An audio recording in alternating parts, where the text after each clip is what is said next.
les géologues et les gens qui connaissent bien les sciences de l'environnement sont les plus aptes aujourd'hui pour trouver des solutions. Si on trouve des solutions qui sont utiles et elles doivent être trouvées, les géologues y contribueront certainement de façon importante.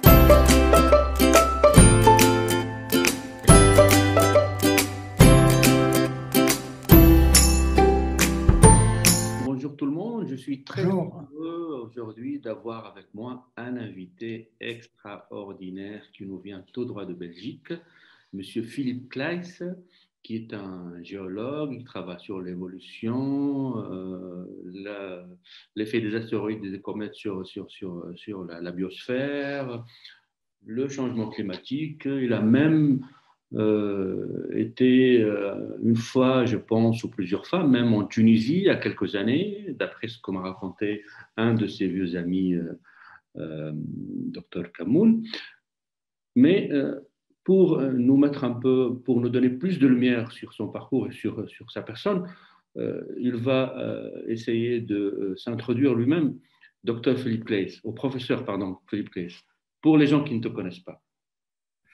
Alors, je suis Philippe Claes, je suis professeur à l'Université libre de Bruxelles, du côté néerlandophone, donc en néerlandais, la vraie université de Bruxelles, où je dirige un groupe assez hétéroclite de géologues, de chimistes, de biologistes, d'archéologues.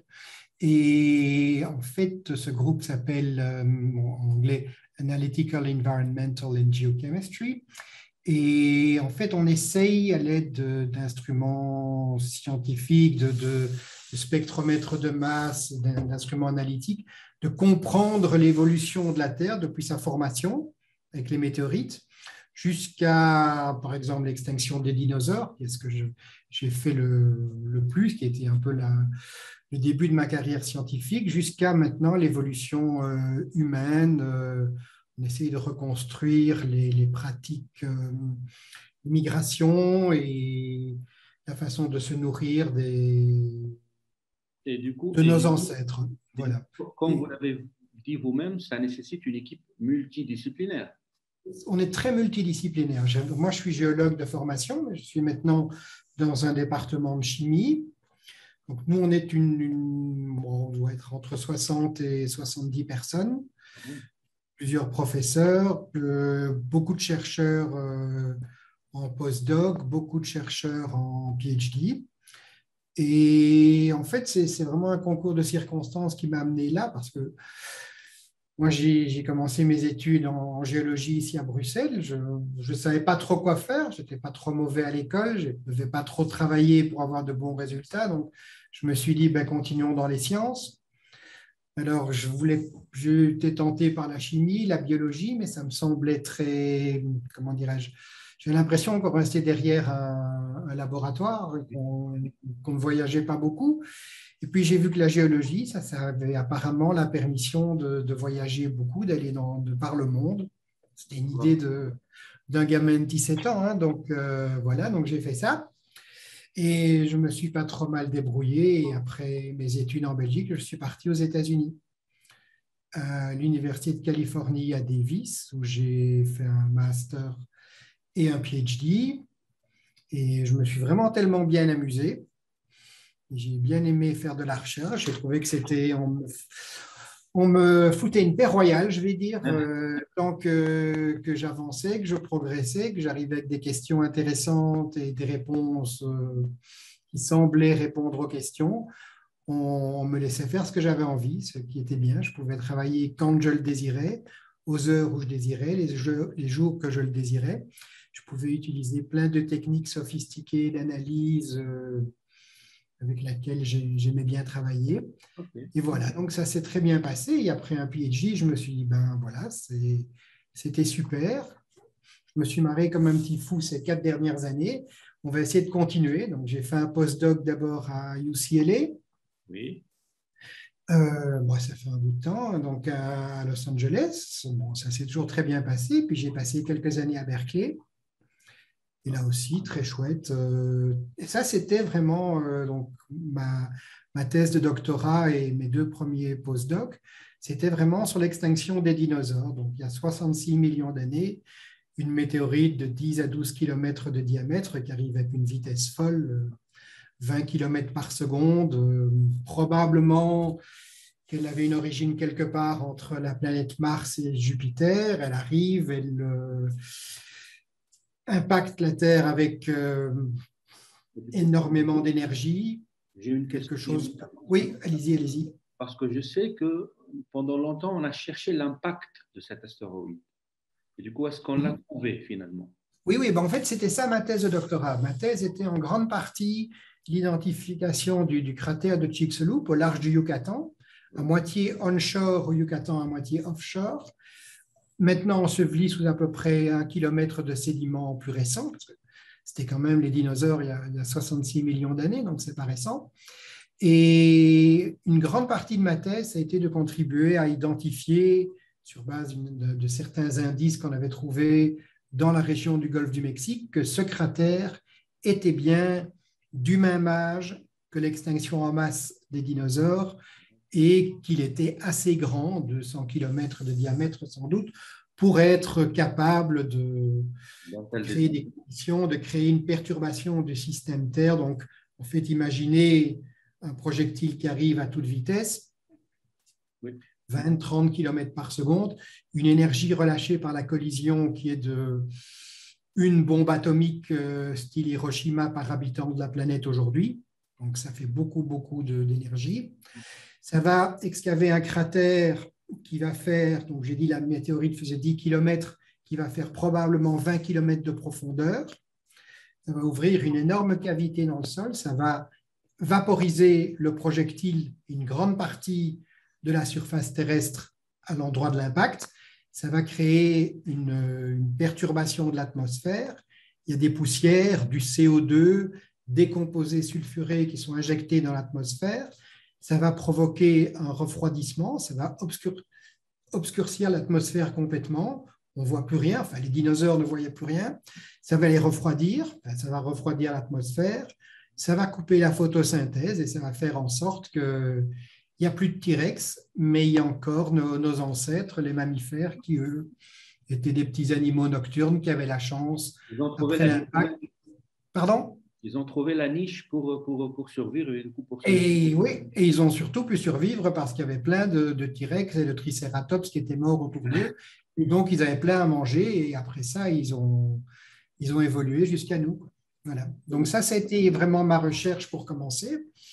Et j'ai travaillé là-dessus à Berkeley avec la personne, Walter Alvarez, qui avait, je vais dire, découvert la théorie au début des années 80. Et puis, j'ai été recruté au Musée d'histoire naturelle à Berlin. Donc, c'était à la fin des années 90. Donc, le musée qui était à l'Est, à Berlin-Est, avait une nouvelle jeunesse. Donc, j'ai été là-bas et j'ai installé tout ce qui était les instruments analytiques, donc microsondes, microscope à balayage, microscope à transmission, fluorescence X, et compagnie. J'ai fait ça pendant 5-6 ans. Avant de rentrer à Bruxelles, en fait, quasiment au même endroit d'où j'étais parti. Donc, j'ai fait un grand tour pour revenir presque 20 ans après, non pas 20 ans, 15 ans après au même endroit. Et voilà. Et depuis, je suis professeur à Bruxelles et je m'amuse toujours autant. Donc, je fais toujours des choses qui m'amusent beaucoup. On me fout toujours une paix royale tant que c'est productif, que je ramène de l'argent et des bons chercheurs. Et j'ai augmenté un peu les différentes choses que je faisais. Voilà. Mais je fais toujours des dinosaures et des extinctions. Alors, me vient à l'esprit une autre interrogation.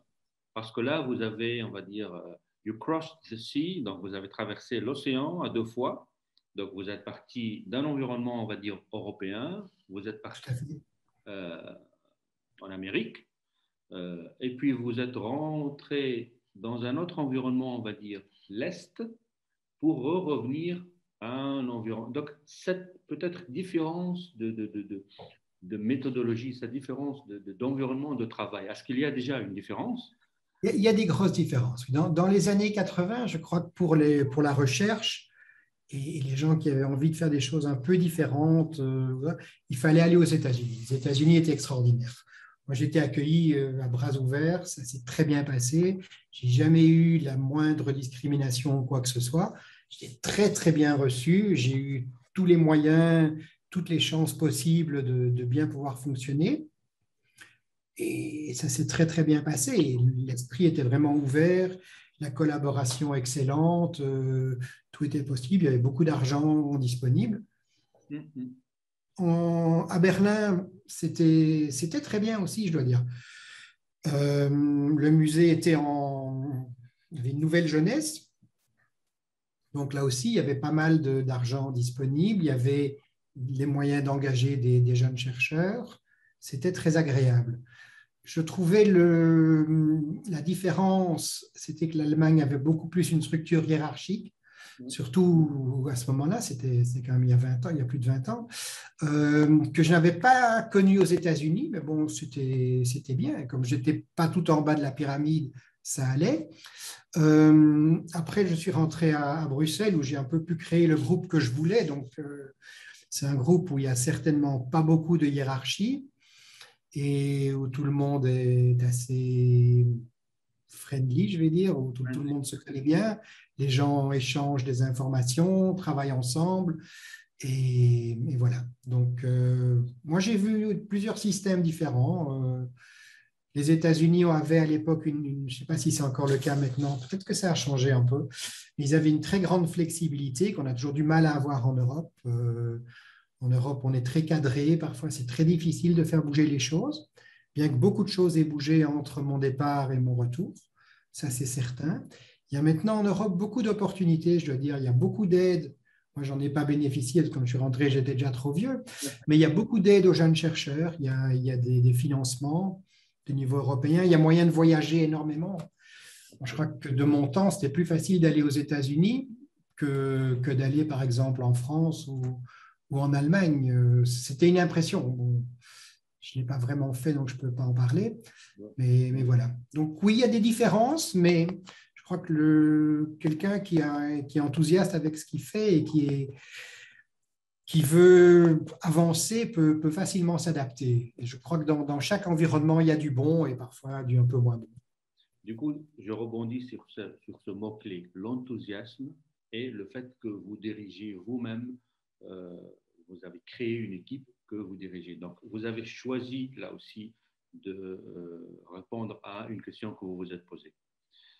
Oui. Et du coup, cette question fondamentale, savoir comment ça s'est passé, donc les grandes extinctions, l'évolution de la Terre, etc.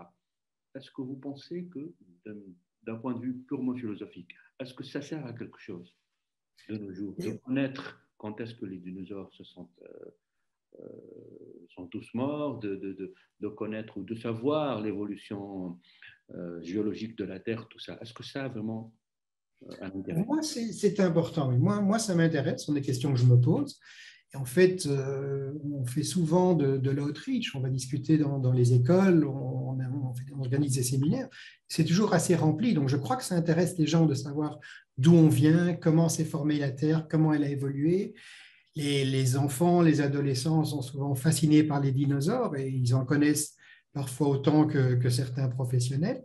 Et donc, leur extinction, certainement quand on regarde la situation actuelle avec tous les changements globaux qui sont en train de se passer, l'extinction des dinosaures qui fut excessivement brutale, et pas seulement les dinosaures, il y a à peu près 50% de la faune et de la flore qui disparaît en même temps, je crois que c'est intéressant à savoir. Est-ce que c'est absolument indispensable pour vivre? Je n'irai pas jusque-là, mais il y a beaucoup de choses qui ne sont pas indispensables. Hein. Manger une bonne glace au chocolat, ce n'est pas indispensable pour vivre, mais ça fait fort plaisir.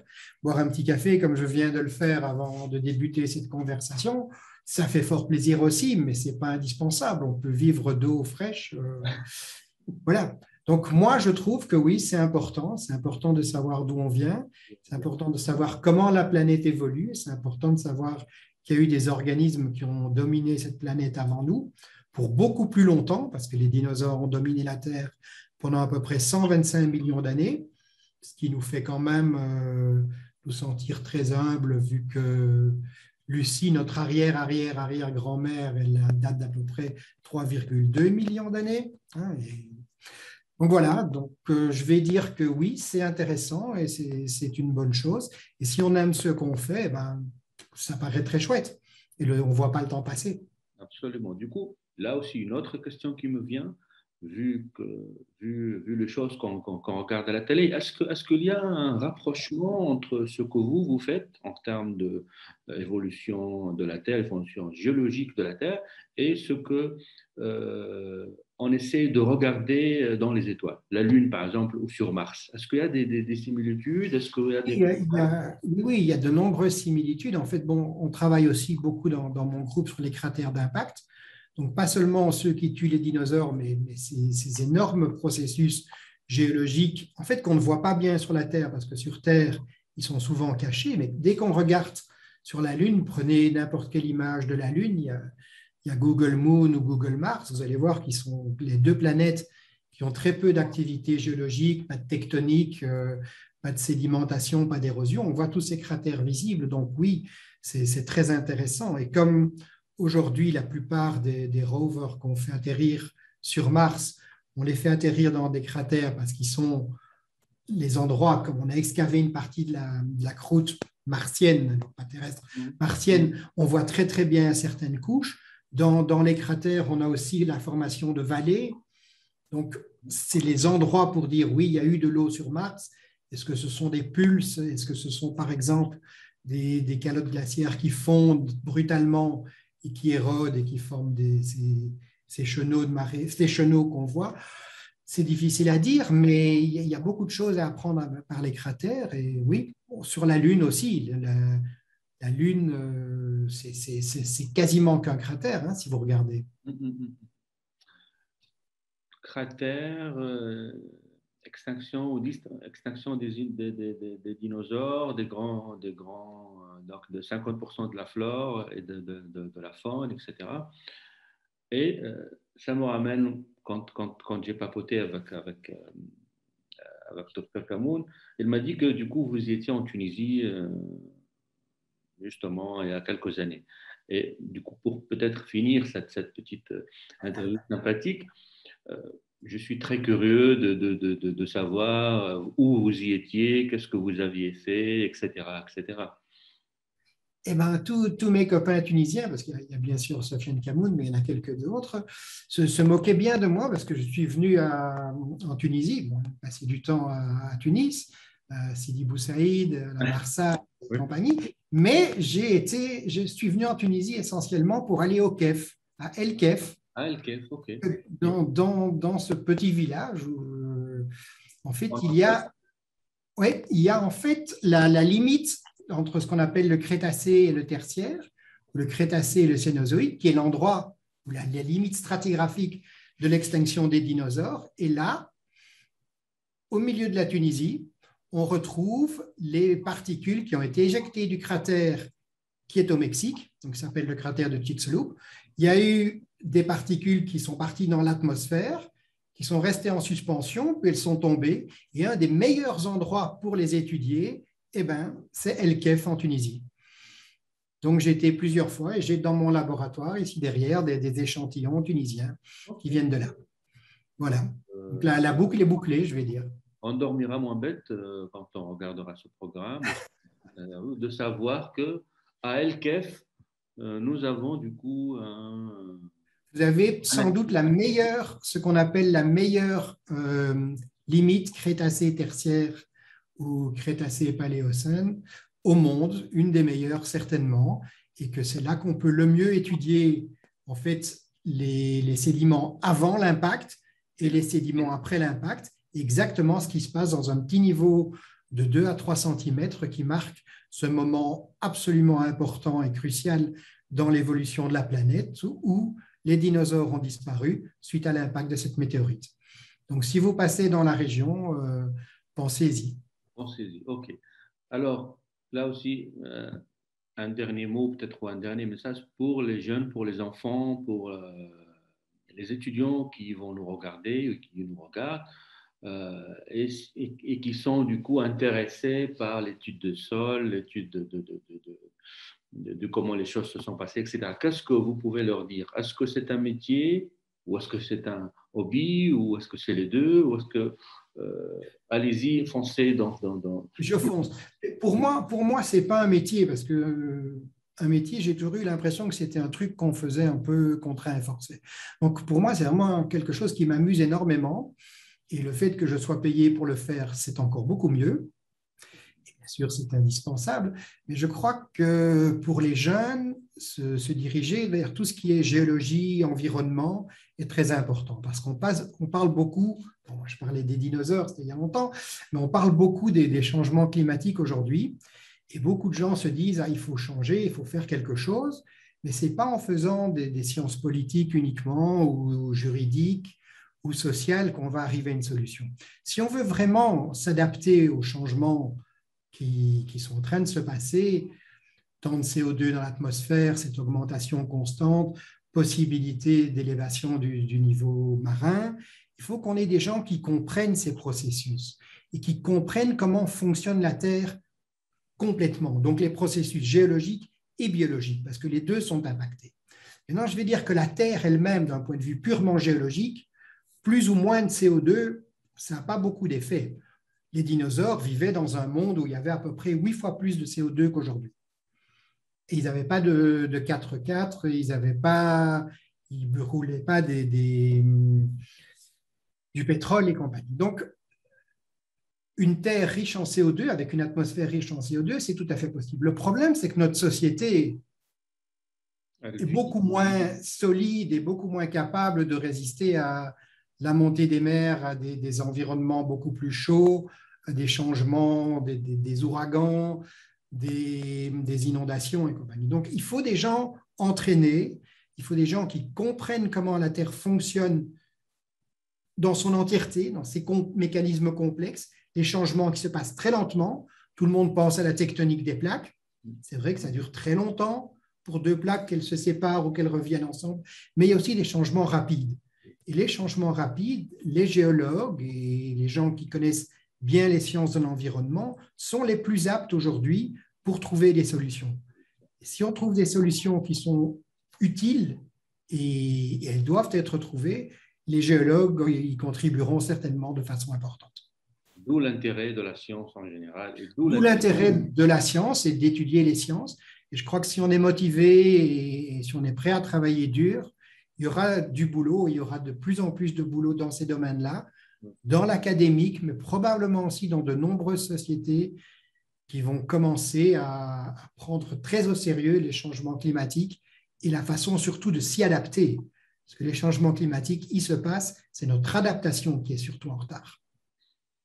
Sur ces belles paroles optimistes, docteur, professeur Philippe Claes, je vous remercie beaucoup. Merci beaucoup, c'était très sympathique et je suis sûr que ça va inspirer beaucoup de jeunes qui vont nous regarder, beaucoup d'étudiants, pour s'immerger et s'immerser dans cette science extraordinaire qui est la géologie.